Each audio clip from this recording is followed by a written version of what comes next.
अस्सलाम वालेकुम अजीज तुलबा, कैसे हैं? उम्मीद करता हूं कि आप लोग खैरियत से होंगे।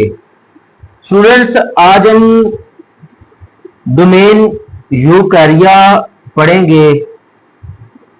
That is very important domain of biology.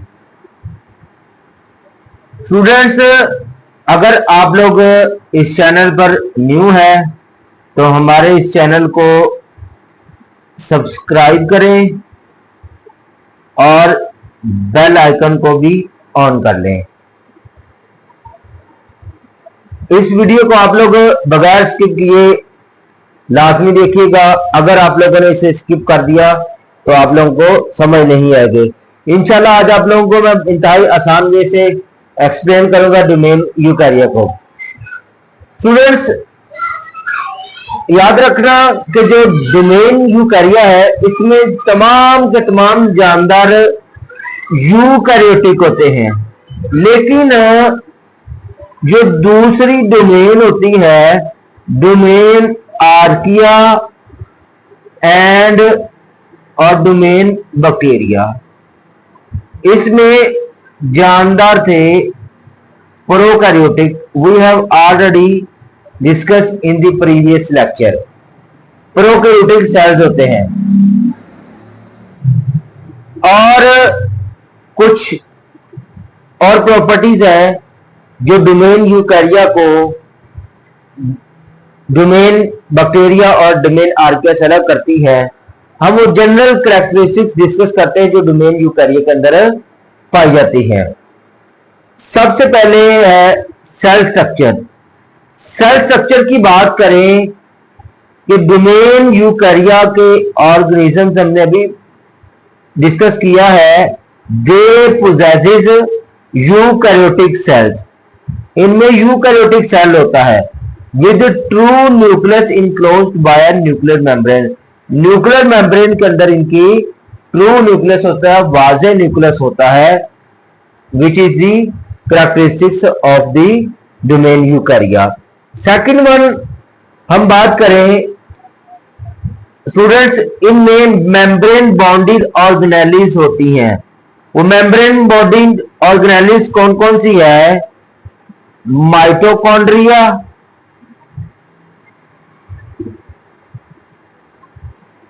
Chloroplast, chloroplast मौजूद होती है प्लांट एंड एल्गी, इन दो जानवरों में मौजूद होती है। उसके बाद एंडोप्लाज्मिक रेटिकुलम,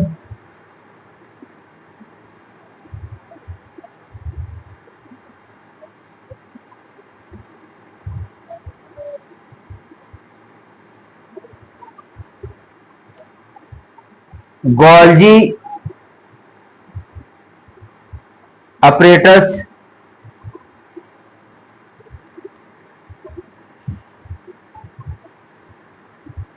लाइजोसोम और परऑक्सीजोम। ये membrane bonded organelles eukaryotic cell, domain eukaryotic cell के स्ट्रक्चर में मौजूद होती है। पहली बात क्या है? यूकैरियोटिक सेल होता है, वाजे न्यूक्लियस होता है। दूसरी प्रॉपर्टी क्या है इनकी? सेल स्ट्रक्चर के अंदर मेम्ब्रेन बॉन्डेड ऑर्गेनेलिस होती है। थर्ड क्या है स्टूडेंट्स? इनका जो साइटोस्केलेटन भी होता है। सेल का साइटोस्केलेटन क्या होता है? ये कॉम्प्लेक्स नेटवर्क होता है इन तीन चीजों का। एक है नेटवर्क होता है माइक्रोट्यूब्यूल्स का, और सेकंड वन माइक्रोफिलामेंट्स, और थर्ड वन इंटरमीडिएट फिलामेंट्स। उसके बाद हम इनके डिस्कस फंक्शन भी करेंगे कि ये तीनों जो माइक्रोट्यूब्यूल साइटोस्केलेटन में नेटवर्क है माइक्रोट्यूब्यूल्स का, माइक्रोफिलामेंट और इंटरमीडिएट फिलामेंट्स का, इनका जो स्ट्रक्चर है ये मौजूद है नेटवर्क, तो हमें इनके फंक्शन भी होंगे। इसका काम होता है सेल को स्ट्रक्चरल सपोर्ट करना। क्या काम होता है? सेल को स्ट्रक्चरल सपोर्ट करना। और जो माइक्रोफिलामेंट्स होता है, इसका काम होता है सेल मूवमेंट में हेल्प करना। उसके बाद ये इंटरमीडिएट फिलामेंट से इसका काम होता है फैसिलिटेट्स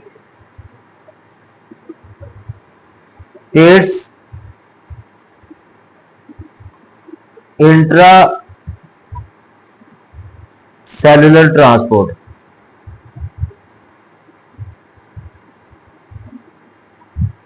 ये इंट्रा सेलुलर जो ट्रांसपोर्ट होती है, ये सेल के अंदर जो ट्रांसपोर्ट होती है उसमें हेल्प काम करता है। तो स्टूडेंट्स हमने 3 पॉइंट पढ़े हैं इसके, जो सेल स्ट्रक्चर के। पहला पॉइंट पढ़ा है इनका जो यूकैरियोटिक सेल होता है वो हमने डिटेल के अंदर डिस्कस किया। Second one membrane bonded organelles मौजूद होती है, और थर्ड वन साइटोस्केलेटन मौजूद होता है। साइटोस्केलेटन का सब हमने 3 चीजें डिस्कस की हैं, माइक्रोट्यूब्यूल्स, माइक्रोफिलामेंट्स और इंटरमीडिएट फिलामेंट्स। उसके बाद आती है इनका जेनेटिक मटेरियल की बात करें। इन जानदारों में जो डीएनए होता है organise into multiple linear chromosomes with nucleus. इनके डीएनए इस अंदाज में ऑर्गेनाइज होता है कि क्रोमोसोम्स की मल्टीपल लेयर, बहुत ज्यादा लेयर्स होती है न्यूक्लियस के अंदर मौजूद होती है। उसके बाद DNA associated with histone protein के साथ होता है। इसका काम क्या होता है, जेनेटिक मटेरियल की ऑर्गेनाइजेशन और जेनेटिक मटेरियल की रेगुलेशन में काम करना होता है। जेनेटिक मटेरियल 2 काम होते हैं इसके, डीएनए विद हिस्टोन प्रोटीन के साथ एसोसिएटेड। पहला क्या है, सेल की ऑर्गेनाइजेशन, जेनेटिक मटेरियल की ऑर्गेनाइजेशन और जेनेटिक मटेरियल की रेगुलेशन। उसके बाद स्टूडेंट्स आता है रिप्रोडक्शन। थर्ड इनकी जो क्या नाम है, बात करें जनरल कैरेक्टरिस्टिक्स की डोमेन यूकैरियोटिक, इनमें दोनों तरह की रिप्रोडक्शन होती है। सेक्सुअल रिप्रोडक्शन भी होती है और एसेक्सुअल रिप्रोडक्शन भी होती है। जो सेक्सुअल रिप्रोडक्शन है इसमें मियोसिस और फर्टिलाइजेशन दोनों अमल इन्वॉल्व होते हैं। मियोसिस एंड फर्टिलाइजेशन दोनों काम इन्वॉल्व होते हैं। अब ये लीडिंग, इसकी वजह से इनकी जो जेनेटिकली डाइवर्सिटी आती है, मींस के फर्टिलाइजेशन और मियोसिस की वजह से जेनेटिकली जानदार ये अडेप्ट होते जाते हैं with the passage of time. और इसी वजह से होता है कि मियोसिस और फर्टिलाइजेशन की वजह से जो जानदार पैदा होता है, डॉटर होता है, पेरेंट्स है, वो क्या होता है, वो डिफरेंट होता है। उसके बाद जो एसेक्सुअल रिप्रोडक्शन है, ये कुछ यूकैरियोट्स के अंदर ये सेक्सुअल रिप्रोडक्शन होती है, वो किसके थ्रू होती है, माइटोसिस के जरिए होती है। किसके थ्रू होती है, माइटोसिस के थ्रू होती है एसेक्सुअल रिप्रोडक्शन। एसेक्सुअल रिप्रोडक्शन में जो ऑफस्प्रिंग पैदा होता है वो आइडेंटिकल होता है विद दी पेरेंट्स, अपने पेरेंट्स से आइडेंटिकल होता है। जो सेक्सुअल रिप्रोडक्शन में होता है वो कहता है ये डिफरेंट होता है पेरेंट्स से। तो ये इसके फंक्शन है रिप्रोडक्शन में, जो जो अफाल हो रहे हैं सेक्सुअल रिप्रोडक्शन और एसेक्सुअल रिप्रोडक्शन में डिस्कस किया। उसके बाद स्टूडेंट्स आता है कम्प्लेक्स सेलुलर ऑर्गेनाइजेशन। कम्प्लेक्स इन जो मल्टी सेलुलर ऑर्गेनिजम्स होते हैं, मल्टी सेलुलर, ऐसे जानदार जो एक से ज्यादा सेल्स पर मुश्तमिल होते हैं, उन जानदारों में एक स्पेशलाइज्ड टाइप्स टिश्यूज होते हैं और इसके साथ ऑर्गन्स होते हैं। जो जानदार मल्टी सेलुलर ऑर्गेनिजम्स होते हैं उनमें स्पेशलाइज्ड टिश्यूज और ऑर्गन्स होते हैं जिनके हर एक फंक्शन का, ऑर्गन्स का एक और टिश्यू का स्पेसिफिक फंक्शन होता है। इनमें कॉम्प्लेक्स सेलुलर ऑर्गेनाइजेशन भी पाई जाती है। उसके बाद स्टूडेंट्स लास्ट वाली 5th नंबर इनकी जो कैरेक्टरिस्टिक है वो है एवोल्यूशनरी रिलेशनशिप। इन जानदारों की बात करें तो ये जानदार, ये बिलीव किया जाता है, साइंटिस्ट बिलीव करते हैं they are originated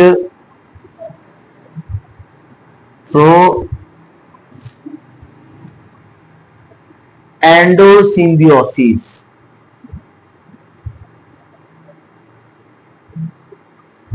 endo means internal, symbiosis relationship होता है जिसमें जानदार थोड़े या ज्यादा अरसा के लिए आपस में जिंदगी गुजारते हैं। कुछ जो प्रोकैरियोटिक सेल्स होते हैं, प्रोकैरियोटिक